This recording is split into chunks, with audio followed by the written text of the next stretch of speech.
When there's no more hope is left in me, I can see what comes my way. Halo, Assalamualaikum warahmatullahi wabarakatuh. Selamat berjumpa lagi dengan saya, Anggono Raras. Pada pertemuan ini saya akan berdiskusi tentang eksternal auditor. Secara umum, eksternal auditor bagi perusahaan swasta adalah kantor akuntan publik atau disingkat dengan KAP. Tapi untuk kantor perusahaan negara, baik itu kementerian maupun BUMN, itu eksternal auditornya adalah Badan Pemeriksa Keuangan atau BPK dan Komisi Pemberantasan Korupsi atau KPK. Jadi nanti secara sepintas akan saya diskusikan ketiganya dalam berbicara masalah eksternal auditor ini. Baik, rekan-rekan mahasiswa, kita masuk ke materi yang sesungguhnya. Mari kita lihat urutan kerja eksternal auditor. Apabila eksternal auditor itu akan masuk melakukan audit sebuah perusahaan, baik itu perusahaan swasta maupun perusahaan negara, itu akan memberikan surat resmi. Jadi surat resmi itu bisa dikirim langsung maupun bisa melalui email.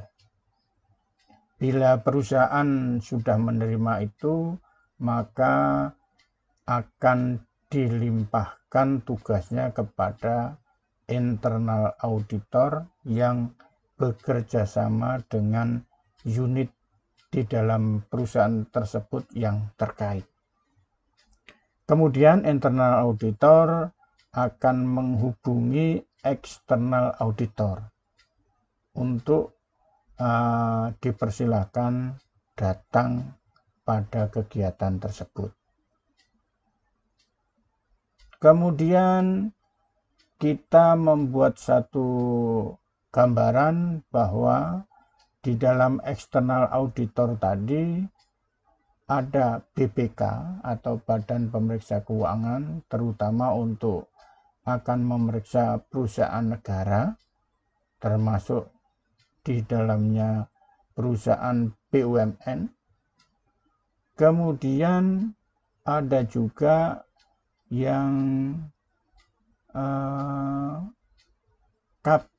KPK, sama KPK. Kalau KPK tadi itu muncul apabila diperkirakan ada kecurangan terhadap penggunaan uang negara. Kemudian yang bawah adalah KAP, Kantor Akuntan Publik. Itu pada saat akan datang ke perusahaan swasta maupun perusahaan negara yang membutuhkan, itu akan membuat surat resmi juga, baik melalui surat langsung maupun melalui email. Semua sama, keduanya terkait dengan internal auditor sebagai liaison officer-nya. Kemudian kita lihat urutan kerja auditor. Jadi di dalam perusahaan yang sudah mempersilahkan internal auditor itu masuk, maka akan diperiksa oleh internal auditor. Output daripada internal auditor tadi itu adalah daftar temuan. daftar temuan tadi yang akan dibaca oleh kantor akuntan publik. Hasil dari internal auditor dan kantor akuntan publik itu akan dibaca oleh Badan Pemeriksa Keuangan. Badan Pemeriksa Keuangan. Kemudian kapan KPK itu akan melakukan pemeriksaan? Jadi KPK itu akan melakukan pemeriksaan pada saat ada informasi dari whistleblower. Whistleblower itu yang penting, yang utama dilakukan, maka KPK mendalami informasi tersebut. Biasanya informasi yang diberikan oleh whistleblower tadi itu disertai KTP daripada whistleblower, karena hal itu akan menjadi satu tanda bahwa informasi yang dilaporkan tadi benar. Apabila tidak disertai KTP, maka informasi tersebut tidak akan digubris oleh KPK. Setelah informasi tersebut benar melalui satu proses penelitian yang dilakukan KPK, maka KPK akan bertindak dengan melakukan operasi tangkap tangan atau OTT. Baik, kita lanjutkan rekan-rekan. Rekan-rekan mahasiswa, kita lanjutkan lagi. Tugas KAP yaitu memberikan pelayanan atau servis. Di sini banyak yang dapat dilakukan oleh KAP. Tetapi di dalam kerjasama dengan satu perusahaan untuk dilakukan satu audit, maka tugas dari KAP itu yang diutamakan adalah mengaudit perusahaan tersebut dari sisi keuangannya. Karena apa? Karena di dalam laporan keuangan itu dibutuhkan laporan yang teraudit. Jadi itu nanti akan dibaca oleh Badan Pemeriksa Keuangan. Jadi Badan Pemeriksa Keuangan itu akan percaya kepada laporan keuangan yang teraudit. Kemudian kita lanjutkan, apa tugas BPK? Tugas BPK itu yang pertama adalah memeriksa tanggung jawab pemerintah tentang keuangan negara. Jadi semua unit yang memanfaatkan APBN itu akan diperiksa oleh BPK. Dasarnya apa?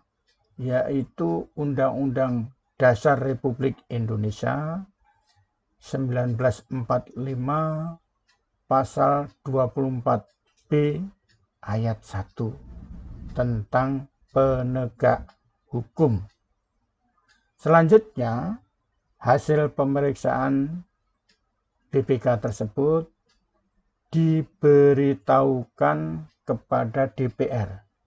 Kenapa BPK tidak melaporkan tapi memberitahukan? Karena BPK itu levelnya sama dengan DPR. Jadi dia tidak melaporkan tetapi memberitahukan. Kemudian kita lanjutkan lagi, yaitu daftar KAP yang ada di Indonesia. Ada banyak, di sini saya cantumkan ada 10. Saya ambil contoh output publikasi yang diberikan oleh yang Price Waterhouse Cooper atau PwC. Jadi kalau kita lihat PwC itu mempunyai satu publikasi setelah apa yang terjadi dengan COVID-19. Jadi PwC memberikan satu publikasi yang berjudul 5 tren pasar pelanggan makro. Jadi di sini ditampilkan ada 5 kemungkinan yang terjadi di pasar pelanggan makro. Yang pertama adalah the store of the future, yaitu toko di masa depan seperti apa. Kemudian brand of relevance. Yang ketiga digital supply chain. Yang keempat the future of food. Jadi makanan di masa depan itu kayak apa. Yang kelima ESG ascendant. Jadi environment social governance.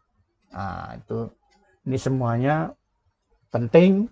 Nah, maka tidak ada salahnya kita sebagai akademisi memperhatikan ini. Yang pertama adalah the store of the future. Jadi toko masa depan akan berupa omni-channel. Maksudnya apa? Di sini toko itu punya saluran untuk menjual barangnya itu berbagai channel, banyak channel. Bisa orangnya datang sendiri ke situ, bisa melalui online, bisa melalui diantar oleh pihak penjual. Nah, itu bisa. Kemudian perpaduan dunia fisik dan digital itu digabung. Jadi barangnya itu bentuknya fisik, tapi pelayanannya dilakukan secara digital. Ya, dengan cara online, pembayarannya pun dengan digital. Kemudian yang berikutnya adalah inovasi yang cepat.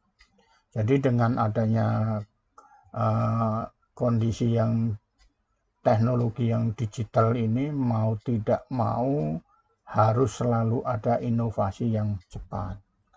Kemudian yang terakhir dari kelompok toko ini adalah masalah kesehatan dan keselamatan tetap ada untuk retail. Nah, itu juga perlu menjadi catatan bahwa kesehatan tetap ada permasalahan. Kemudian yang kedua yaitu tentang brand relevance. Jadi di sini maksudnya adalah harapan konsumen terus meningkat terhadap merek. Jadi kita harus selalu menjaga merek yang dijual.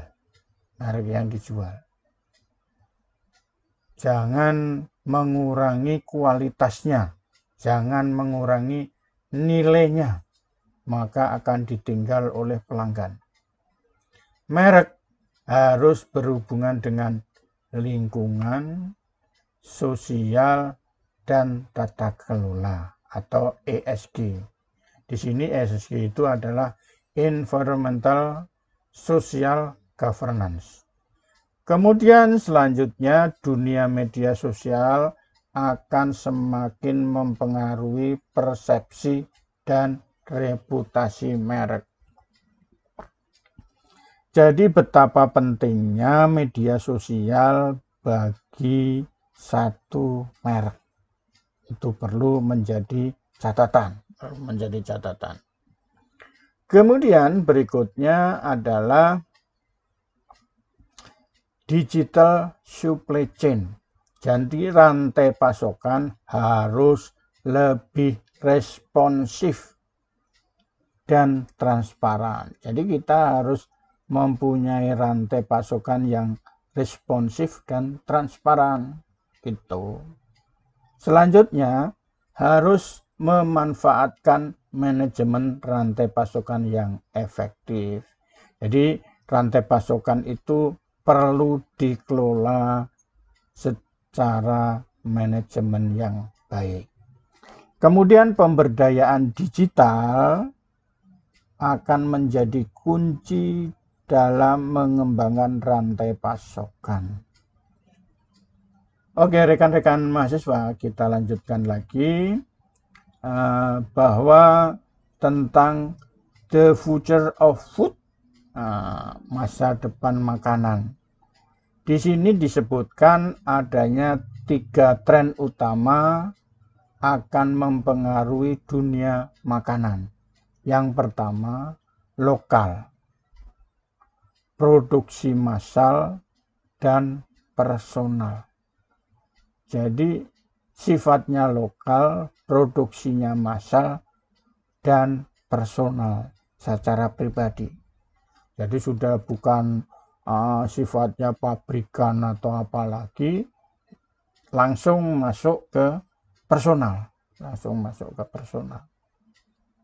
Kemudian dominasi model bisnis digital, direct to consumer, akan menguasai pasar bisnis. Jadi perlu diperhatikan di sini, kita harus menguasai bisnis digital. Kemudian industri makanan akan terus merevolusi terhadap kesehatan individu dan kelestarian lingkungan.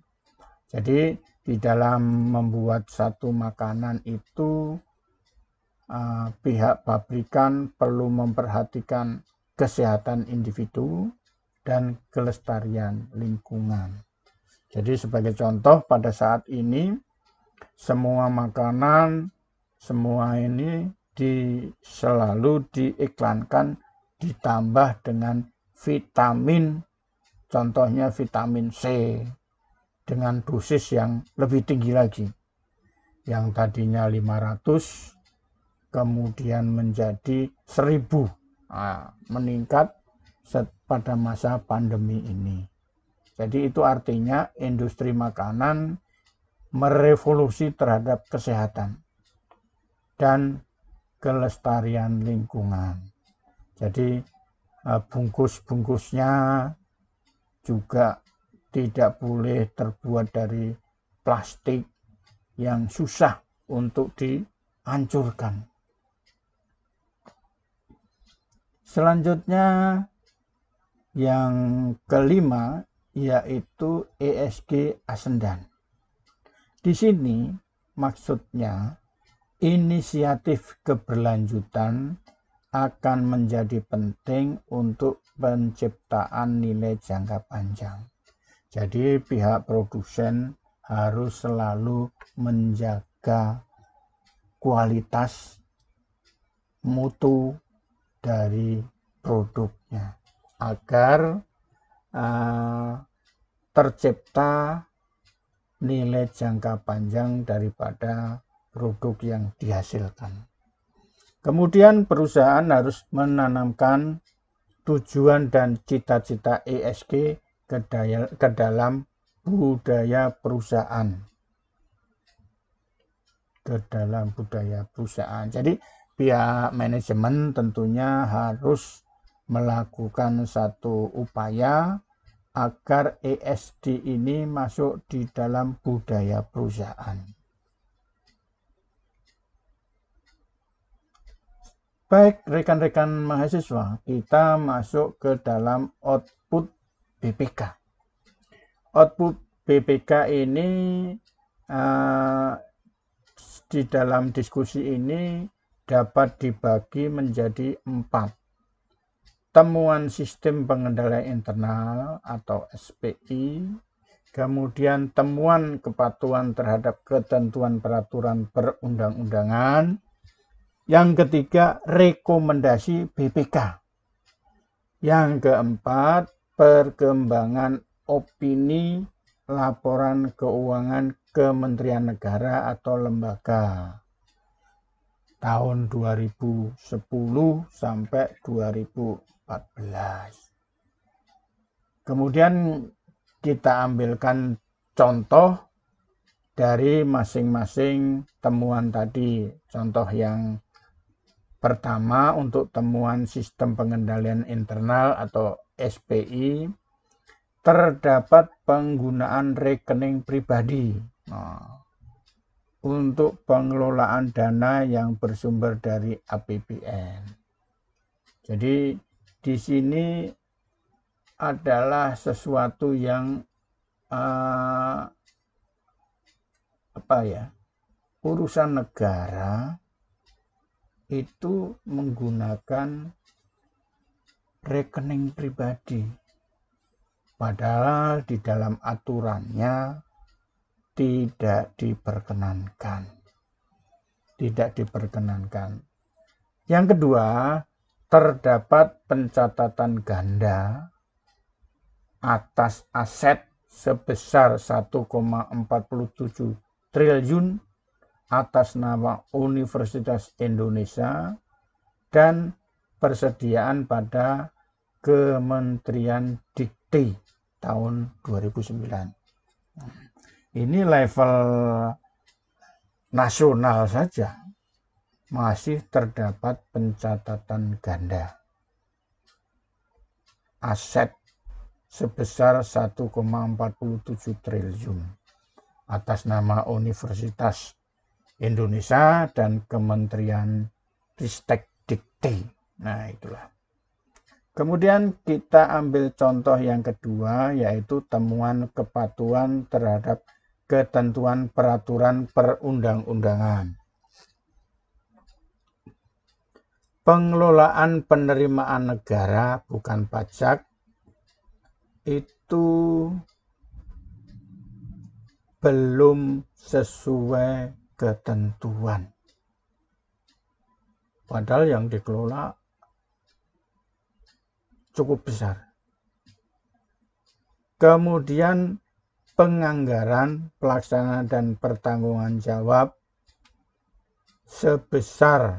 minimal sebesar 10,65 triliun dan sekian juta itu tidak sesuai ketentuan. Artinya di sini pelaksana APBN ini tidak semuanya paham atau belum paham terhadap peraturan perundang-undangan yang berlaku. Saya kira si BPK perlu mengadakan satu diklat terhadap pemanfaatan pelaksanaan ketentuan perundang-undangan ini. Kemudian output BPK yang ketiga yaitu rekomendasi. Di sini ada dua, saya ambil contoh, yaitu memerintahkan Direktur Jenderal Pajak segera memutakhirkan sistem informasi untuk memastikan data piutang pajak. Jadi di sini rekomendasi BPK itu memerintah langsung ke Direktur Jenderal Pajak. Kenapa BPK perintahnya kok berani memerintah? Jadi tadi sudah saya sebutkan, level BPK itu selevel DPR dan selevel kementerian. Artinya yang namanya dirjen itu di bawah menteri kan. Jadi bisa diperintah langsung. Kemudian contoh yang kedua, berkoordinasi dengan Menteri ESDM. Nah, kalau dengan sesama menteri namanya berkoordinasi. Kalau di sini memerintah Menteri SDM-nya marah. Lu pangkatnya apa sampai merintah-merintah, ya kan? Tapi di sini disebut berkoordinasi. Baik, kita lanjutkan rekan-rekan, yaitu tentang temuan yang output yang keempat BPK itu perkembangan opini laporan keuangan Kementerian Negara dan lembaga. Di sini ada namanya opini dan ada tahunnya. Tahunnya ada 2015, 2016, 2017, 2018, dan 2019. Di dalam opini tadi ada 4. Yang pertama adalah wajar tanpa pengecualian atau WTP. Jadi suatu perusahaan kalau diopinikan WTP, maka perusahaan itu bagus. Kemudian wajar dengan pengecualian atau WDP, maka perusahaan itu masih ada tunggakan temuan. Kemudian kita lihat yang berikutnya ini adalah tidak memberikan pendapat atau TMP, ada temuan tapi tidak ada pendapatnya. Kemudian tidak wajar atau TW, jadi tidak ada. Jadi kita melihat di sini dari 4 temuan tadi masing-masing ada peningkatannya dan ada yang berkurang.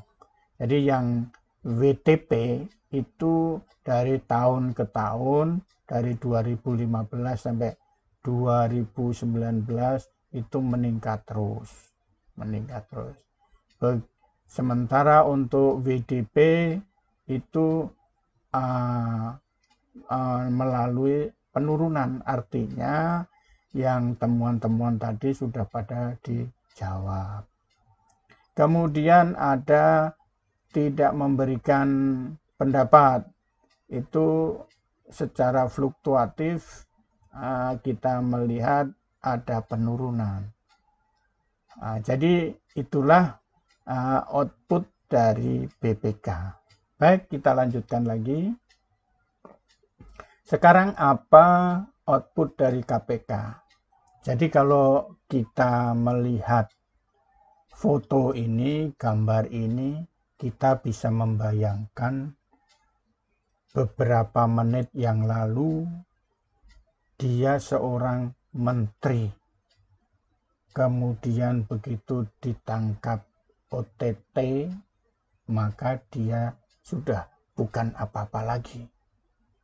Jadi bagi rekan-rekan mahasiswa, mari kita berbuat yang baik di dalam melakukan penggunaan anggaran.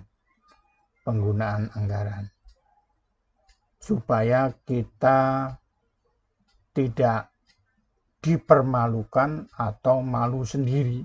Gitu. Kemudian ini merupakan barang-barang yang disita dalam OTT izin ekspor benih lobster. Ada sepeda, ada tas, ada jam, ada sepatu, ada dompet, ada tas koper. Jadi ini semuanya barang-barang branded. Artinya nilainya tinggi. Seperti jam Rolex saja itu kan 200 miliar. 200 juta. Ya kita tahulah. Nah, kemudian ada sepeda 13. Ini mau jualan sepeda atau gimana? Kita nggak tahu ya. Artinya dia seorang menteri ini tidak care dengan rakyatnya.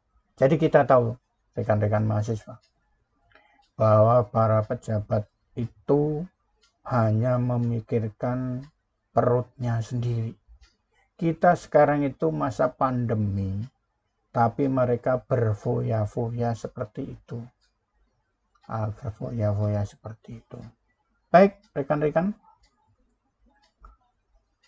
diskusi kita saya cukupkan sekian. Mudah-mudahan kalau menarik, jangan lupa like, subscribe, dan lonceng.